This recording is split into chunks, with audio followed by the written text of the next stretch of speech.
بسم الله الرحمن الرحيم. السلام عليكم ورحمة الله وبركاته. الله هو ولي الذين آمنوا يخرجهم من الظلمات إلى النور. وديت من سورة البقرة. ديت آية مهمة جدا. الإنسان أو يعني تدبر وفكر هيلاقي إنه في ظلمات، وفي ناس جوه في الظلمات دي عندهم اكتئاب، عندهم فشل في حياتهم، يأس، عايزين ينتحروا. وفي نور، ده موجود وده موجود. طب هنا ربنا قال ايه بقى؟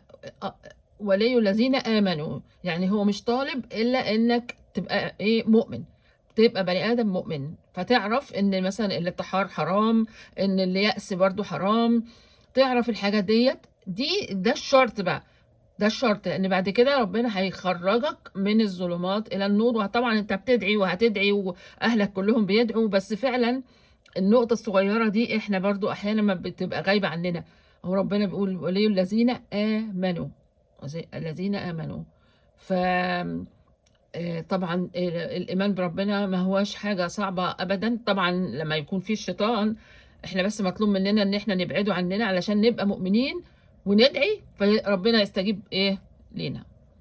يا رب ربنا يشفينا جميعا ويتقبلنا جميعا ويحفظنا جميعا.